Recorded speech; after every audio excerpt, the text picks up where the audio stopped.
that world governments officially acknowledge, and that it is time that world governments officially acknowledge.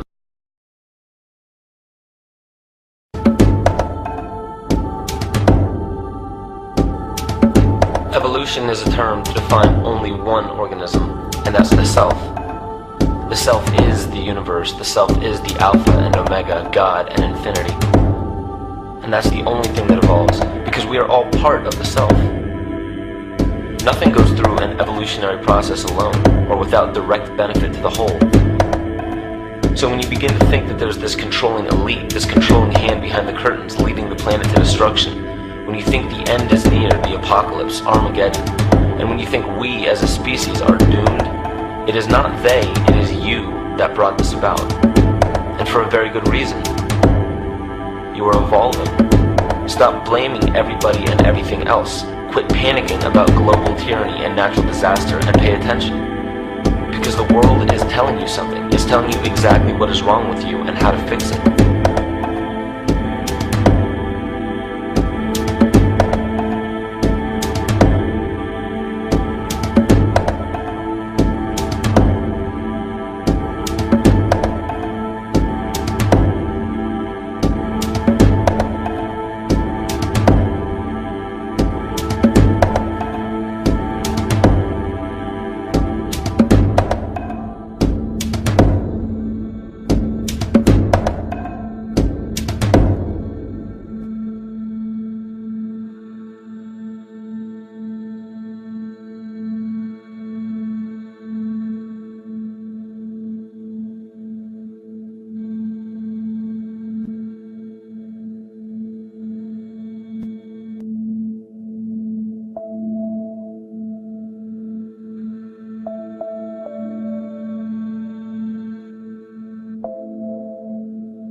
The Earth is believed to have formed 4.6 billion years ago.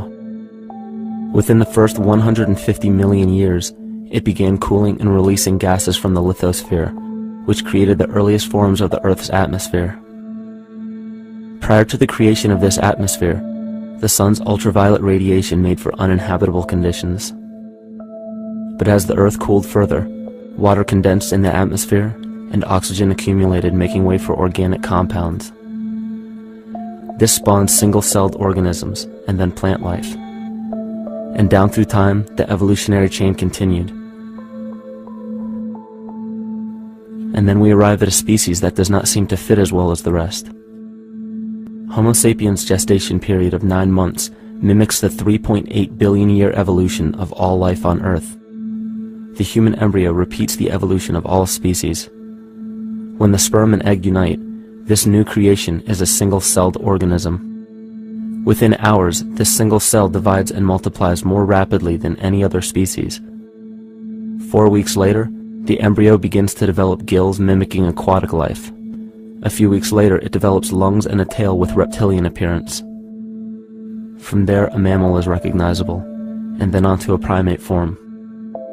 It then sheds its laguna, which is the embryonic fur, and at last, shows the characteristics of a human child. The human body is a community of approximately 50 trillion cells. Everything the body does, the cell does as well. Cells have respiratory and excretory systems. They feed, feel, think, and communicate with other cells. Trillions of cells make up a single organism called the human body, and billions of human bodies help make up the organism we call Earth. The Earth has more similarities with the human anatomy than you may think. Earth has its own electromagnetic generation, just like the human body. Research has found that a direct current of electricity flows through perineural cells found around every nerve in the body. These pathways are called energy meridians and have been used in the practice of acupuncture for at least 2,000 years. Dating even farther back is the notion of dragon paths or ley lines in which many megalithic structures and stone monuments were erected, marking the energy meridians of the Earth. These energy meridians are generated by the resonant frequencies of the Earth, called the Schumann waves. Each planetary body has its own resonant frequencies, and is determined by the circumference and diameter, as well as the speed of orbit and rotation. The Earth's resonant frequency starts at 7.83 Hz and ends with the 7th harmonic at 43.2 Hz, correlating with the 7 chakras. Ultimately, the greatest discovery of our Earth is its consciousness. A visible attribute of consciousness is an energetic field that governs the shaping of organisms. Morphogenesis is a scientific term to explain this very shaping of tissues, organs, and entire organisms. Consciousness is the creative force of the entire universe. It has been given many names such as God, Yahweh, Krishna, nature, the field, and divinity. The entire universe is in fact a single living, conscious organism with complete awareness of itself. The reason why it may seem difficult to comprehend this is because our understanding is typically limited by our language. When we hear the term conscious organism, we tend to anthropomorphize its definition. By giving it human qualities, we mistakenly look past what an organism truly is in the first place. The definition of an organism is any living thing capable of response to stimuli, reproduction, growth and development, and maintenance of homeostasis as a stable whole. Our universe does all of these things. The consciousness of our universe is responsible for the form and purpose that all matter assumes. The Earth's resonant frequencies are a result of its form. These frequencies are responsible for biological rhythms, such as menstrual and circadian cycles, as well as behavioral and emotional patterns. The frequencies are then picked up by the flora and fauna, which are biological instruments that respond to the wave patterns. The wave patterns resonate in the cranial structure of our head and converge in the center of our brain, which is where we find the pineal gland. The pineal gland is believed in many cultures to be the spiritual third eye responsible for intuition. Descartes called it the seat of the soul where mind and body meet. Each individual cell in our body receives an electromagnetic impulse from our central nervous system. They receive the very same impulse that was disseminated to every biological instrument from the Earth. An explanation of our conscious universe has been attempted by religion, science, and philosophy. The neglect of biological nature from any organism causes illness. A divorce from nature, exile from Eden, confounding of tongues, they are all symptoms not of a biblical God or deity, but the true self. The greatest and only threat to ourselves is a loss of self, the death of our divinity. As we barrel through history with oceans of information, yet barely a drop of wisdom, we have to understand how we lost ourself.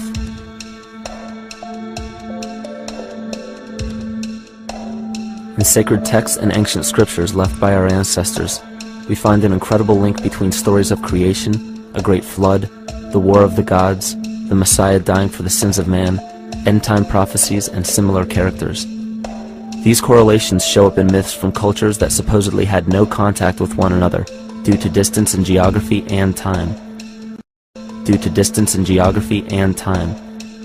The common thread we find that connects all of mythology has its roots in the stars. One of the most revealing accounts is the battle of the gods in heaven and the ensuing flood. In the Bible, Lucifer rivaled the Lord and was defeated and cast down to earth. In the creation myth of the Enuma Elish, we find a similar story of Tiamat being defeated by Marduk and cast down to the abyss of Apsu. In chaos, Tiamat, the mother of them both, Apsu and Tiamat's waters were mingled together, meaning that the chaotic waters of Tiamat were somehow mixed with the sweet waters of Apsu. Apsu was the Sumero-Akkadian god of the abyss beneath the earth. Tiamat, also known as Lucifer, was known as a serpent or dragon and was defeated by Marduk. Marduk was the father of Nebo, or Mercury. And Mercury is the same mythological character as the Zoroastrian Mithra, the Egyptian Hermes Anubis, and the Gnostic Hermes Christos. The most recent version of Mercury, however, is the Archangel Michael in the Bible, who defeated Lucifer and sent him to the abyss of the earth, or hell. This story is steeped in astrological significance in the Bible and in many other ancient scriptures. This leads to an event in history that is recorded by many researchers regarding the cosmic upheaval and historic deluge. William Commonus Beaumont states, "The flood immortalizes the collision of a fallen planet, later termed Satan, actually a cometary body with our Earth." Consider what this reveals. He postulates that a planet, later termed Satan, fell to the earth, creating the flood we see recorded in the Bible and other myths. Lucifer, or Tiamat, was a planet known to ancient cultures as the Glistening One, the dragon of chaotic salt waters. The light from the sun illuminated this planet's water, which gave it a glow that rivaled the sun's own light, which is where we hear about Lucifer rivaling the Lord. The Lord in this case being the sun, which sustains and gives warmth to the earth. The planet Tiamat, or Lucifer, was destroyed by a cataclysmic event that hurled the watery planet to the abyss of the earth. In the book of Enoch, it reveals, "And behold, a star fell from heaven, and when it fell to earth, I saw how the earth was swallowed up in a great abyss." The myth of the Ute Indians states, "The sun was shivered into 1,000 fragments, which fell to earth, causing a general conflagration. Then Tawats fled before the destruction he had wrought. And as he fled, the burning earth consumed his feet, legs, body, hands, and arms, until at last, swollen with heat, the eyes of the god burst and tears gushed forth in a flood which spread over the earth, extinguishing the fire." This myth resembles the translation of the Enuma Elish by Stephanie Daly in her book Myth from Mesopotamia, which explains that Tiamat's eyes became the source of the Tigris and Euphrates rivers. As written in the book of Revelations, "And there was a war in heaven. Michael and his angels fought against the dragon, and the dragon and his angels fought back. The great dragon was hurled down, that ancient serpent called the devil, or Satan, who leads the whole world astray. He was hurled to the earth." The Roman mythology of Ovid gives the story of Phaeton, which happens to be another name given to the watery planet Lucifer, or Tiamat. This story reveals that Phaeton was a child of the sun and wished to become the sun for a day. Phaeton attempted this feat, and eventually Jove, who is also known as Marduk, destroyed Phaeton, sending him crashing to the earth in flames and put out by a tremendous flood of water from a river unseen before. The common theme we notice here is that of a saltwater planet. The great dragon, Lucifer, Tiamat, or Phaeton, was defeated and fell to the earth, and now dwells in the abyss known as Hell, giving us the outline of the story of Lucifer rising up against the Lord and being defeated and banished to rule the underworld. As we know, however, an outline is but a shell of a story.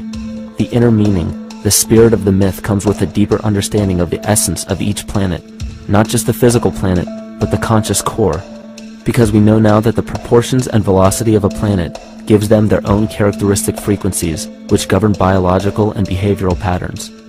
These planets reflect the archetypal psychology of man. In ancient times, probably the most important field of research was the study of the heavens. Galactic bodies and their movement through the sky were known to be symbolic of the inner faculties within human consciousness. Within all organisms, outdated science has only explained the physical world measured by our five senses. Only in esoteric religions, mysticism, and quantum fields of science are we to find any attempt at explaining where thoughts and emotions fit into the sense-perceptible world. We also understand now that humanity is a community of cells within the organism of the Earth. The Earth, therefore, is a higher organism that shapes our form and function.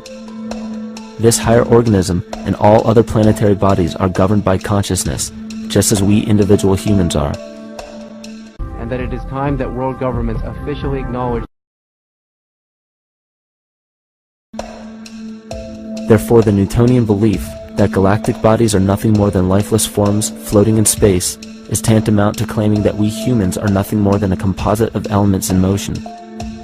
We know that this is untrue because we feel, we think, and furthermore we see the result of our consciousness creating what we call life. Plato wrote, "This world is indeed a living being, endowed with a soul and intelligence, a single visible living entity containing all other living entities, which by their nature are all related." Furthermore, the cosmos is a single living creature which contains all living creatures within it. And in an article out of the Sufi journal, the author writes, "The world is a living spiritual being." This was understood by the ancient philosophers and the alchemists, who referred to the spiritual essence of the world as the anima mundi, the soul of the world. In scriptures, we hear of the claim that angels guide the inner soulful actions of people, or that the gods wield influence over man. Most ancient spiritual and scientific teachings held the belief that the hierarchies of the gods, angels, archangels, archai, all the way down to the cherubim and the seraphim, are the hierarchies within the human psyche. In this way, we must understand that when the whole of ancient myths and sacred scriptures speak of spiritual influence from a higher being, they were speaking of archetypal forces that are inherent within us, not an influence from an external source. This is where we begin to see the relevance of astrology as an ancient form of science that resurfaced in the 19th and 20th centuries under the name of psychology. Friedrich Nietzsche even stated, "As long as you still experience the stars as something above you, you still lack a viewpoint of knowledge."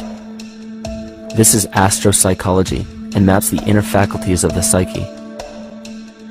In pre-Christian times, there were schools known today as the mystery schools or the mystery religions. The messages encoded in the scriptures and ancient archaeology came from adepts of spiritual science. The intent was to teach the initiates the deeper meaning of these myths. What became later termed as Lucifer, Satan, or the devil was representative of the ego, which rivals the Lord, the representative of the self. The true self is the epicenter of a person's entire being. It is the total sum of everything that we are. The false ego, on the other hand, is the idea and concept we create about ourselves in the course of our lives, which typically excludes any qualities we don't wish to accept about ourselves. However, humanity has been endowed with the freedom to choose either to obey the true self or to give in to the temptation of the vanity and materialism of the false ego. This is the most notable trait that separates man from animal: our freedom of choice, the choice to follow our concepts and ideals or our natural impulses, the choice to sustain nature or to destroy it. This freedom of choice weighs on the fate of the entire organism that we call humanity. Cancer begins with a group of cells within a community that fail to communicate with the conscious signal of the organism. Those cells begin to grow out of control and spread to other areas of the organism. This very disease is evident in our world today. The cancer upon our earth is the domination of our false ego and our divorce from nature. Collectively, among every human, the cancer upon our earth is the domination of our false ego and our divorce from nature. Collectively, among every human, vanity leads to segregation and competition. Competition leads to fear and greed. Greed leads to deceit and immorality. And immorality is the breeding ground for illness, waging war on our earth. Every act of hatred and destructiveness in our world begins with self-hate and self-destructiveness. And it all begins with a breakdown in communication.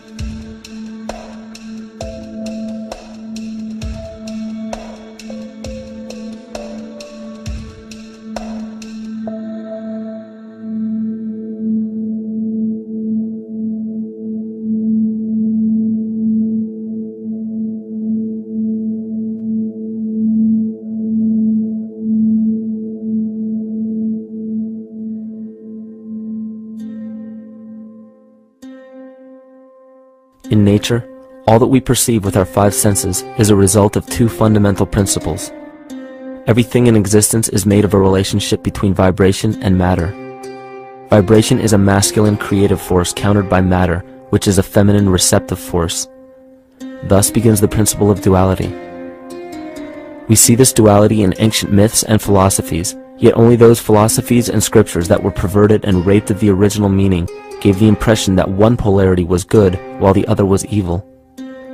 The original sages, adepts, and shamans taught that both are necessary, and one would not exist without the other.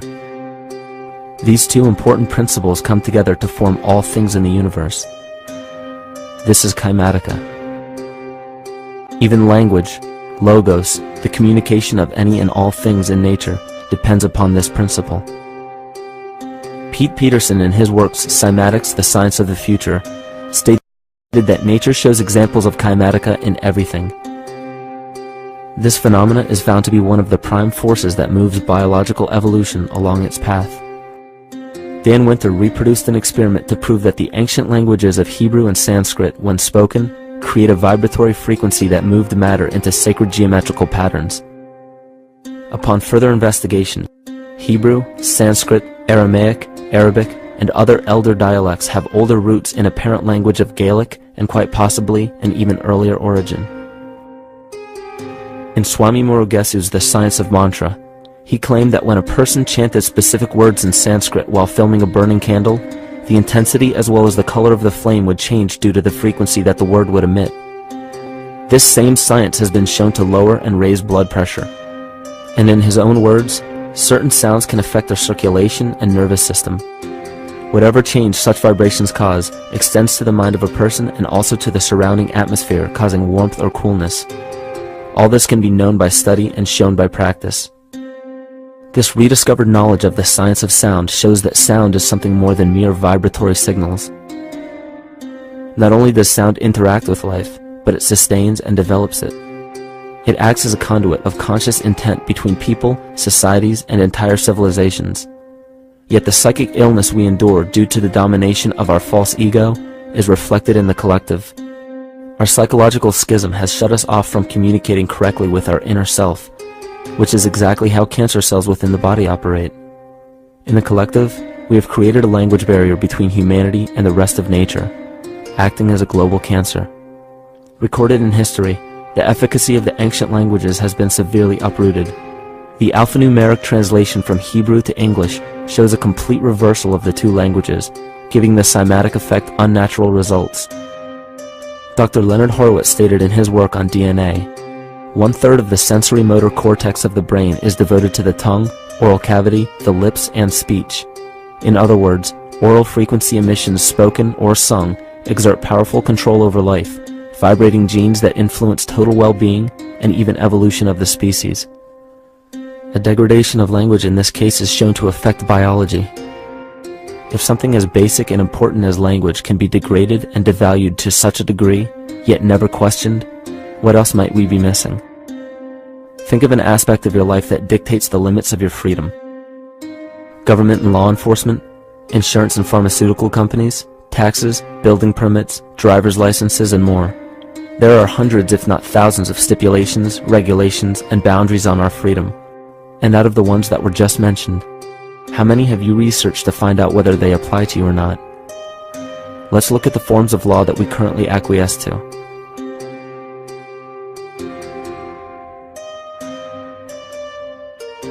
A common misconception among people is that any rule or regulation that governs them falls under one category, law.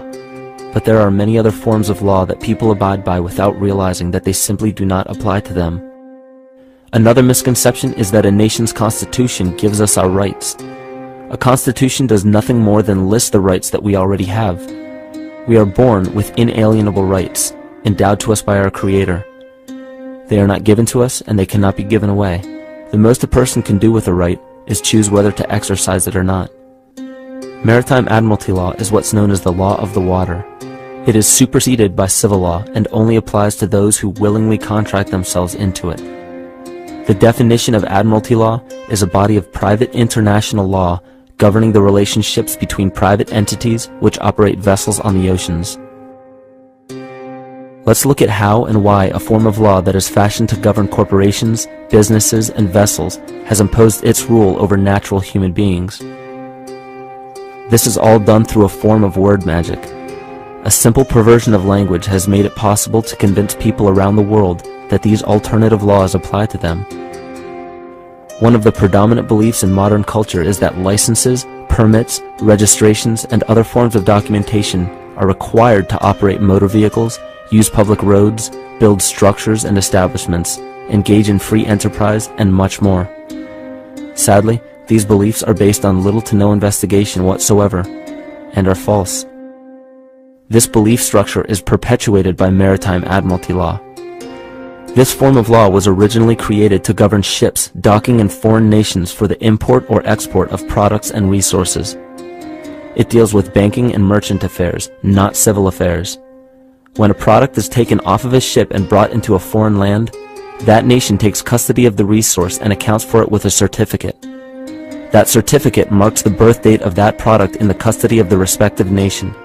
Think of why it is supposedly required to have a certificate of live birth in the first place. The Barron's Dictionary of Banking Terms defines a certificate as a paper establishing an ownership claim.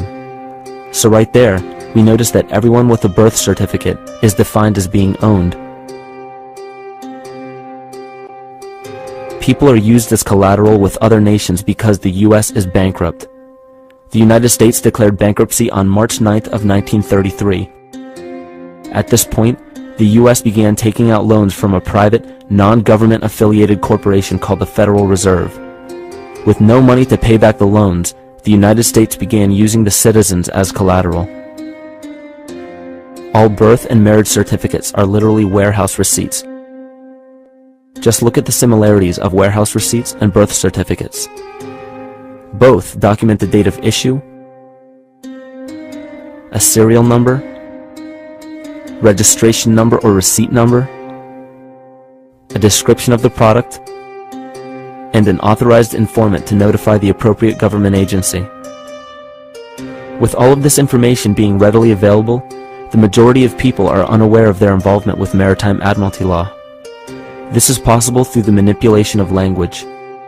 This admiralty law changed the meaning of the word person from a natural living person to a corporation.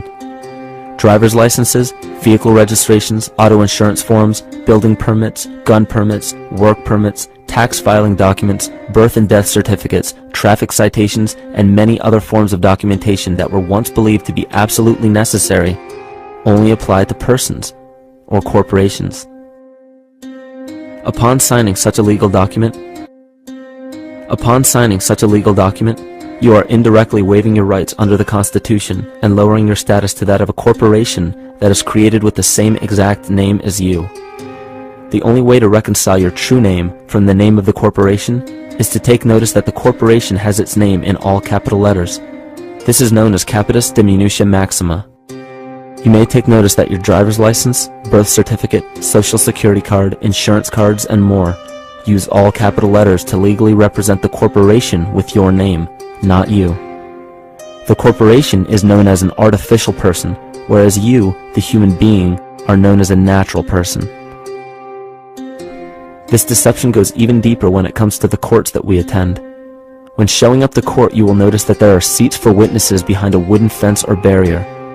The defendant must cross through the entrance to the other side of the barrier where the plaintiff and judge sit. This act symbolizes the boarding of a ship, and that it is time that world governments officially acknowledge. This time, business can be conducted in maritime admiralty law. The judge, acting as captain or banker, is responsible for settling the balance between the two sides. This is why there is always a monetary value involved in any court case. The captain is simply dealing with banking and merchant disputes. Once the balance is paid, the case is closed. To turn the court case away from admiralty law where your rights are not protected, you must avoid agreeing to represent the artificial person. This is done by stating that you are the natural person. You don't have a first or last name because those imply corporate title. In a court case, you may state that the court takes judicial notice of your honor's oath of office. Every judge must take an oath of office to practice law, yet you must make it clear to the court and the jury that the judge is acting as judge and not banker. Remember that you are a natural human being of the earth. You are not governed by anything but your own consciousness. Laws are created within a society. The society that created the laws we see being enforced today is called the Law Society. Yet the most beautiful part of this entire deception is the fact that we are not part of the Law Society, so their laws do not apply to us. Judges, lawyers, and law enforcement officers, they're all part of a society. Within that society, they've created their own language that's deceptively similar to English. They have these little things called statutes, acts, and regulations that seem like laws, but they really only apply to those within their society. So that basically means all the traffic violations, minimum age requirements, and everything except for damage to another person or their property doesn't really apply to the natural person. Laws only apply to those within the Law Society. The game being played is an illusion. You can simply choose to open your eyes and reclaim the freedom that you were born with, bound by nothing but the limits of your imagination. These are just a few examples of assuring that your rights are being protected. By far, the most important line of defense against this deception is to be aware of the perversion of language, and be absolutely aware of how you form your beliefs and concepts.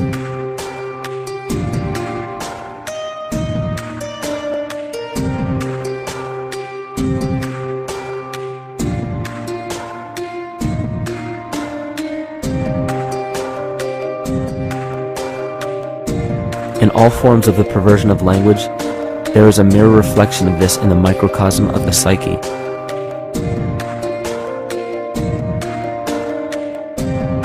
And the problem I see with humanity today is we don't truly know ourselves anymore. We have the 9-to-5 job, we have the house, the children, the bills, the television, the hobbies, and the errands that we run every single day, and we eventually begin to believe that this is who we are. But who are we beneath the job title, beneath the status of mother or father, theist or atheist, Republican or Democrat, black or white, man or woman? Who are we? Who are we deep down inside? We don't know, because every time we hear an answer that we don't want to accept about ourselves, we deny it. We'll pass it off and project it onto somebody else and judge them for it. This is repression. And we see what repression can do to us on an individual level, but what about on a collective level of humanity? What happens when the whole world refuses to see what they truly are on the inside?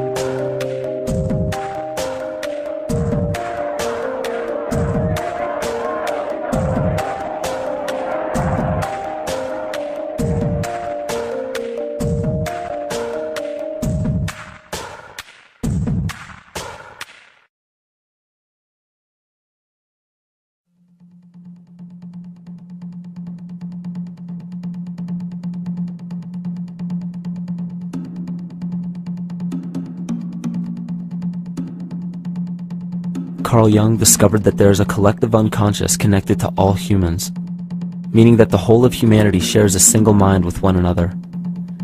This is evident in the world through accounts of shared mythology and symbols, the study of morphic fields, and with the science of kinesiology.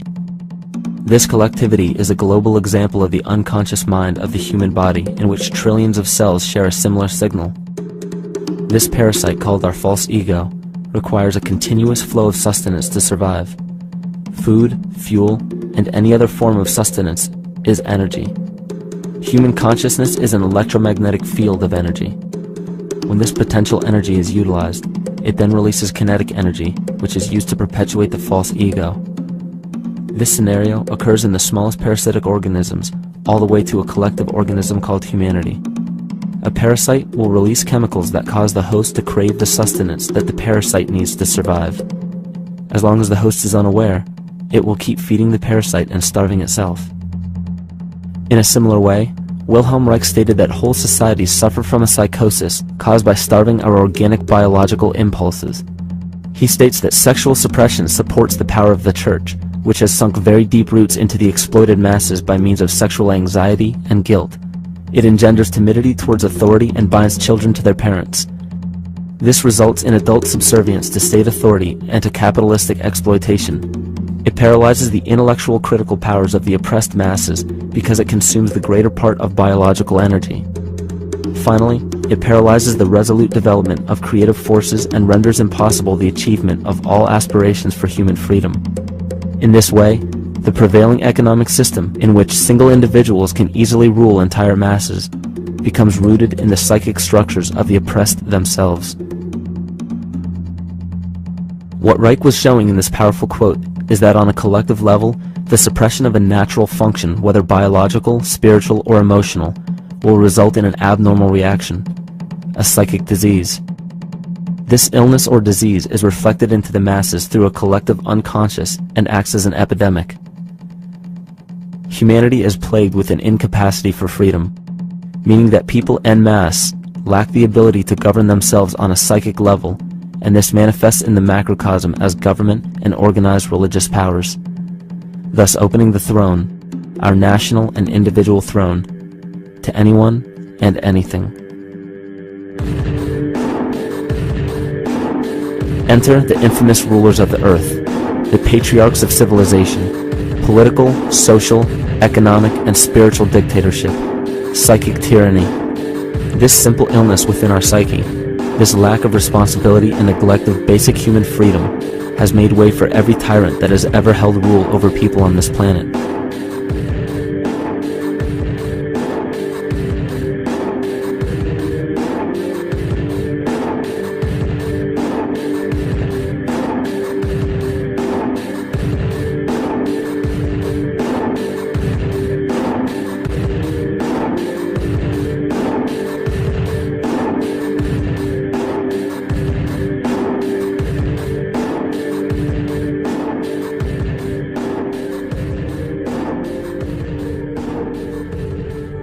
But these oppressive tyrants that are demonized by the masses are no different than us. In fact, they are one with us.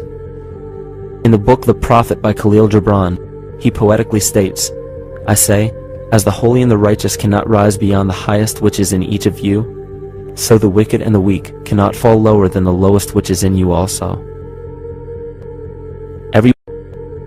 Every one of us has the capability to commit the most horrifying sin or show the most beautiful compassion to our fellow man. This is the very definition of an illness within the psyche and soul of man.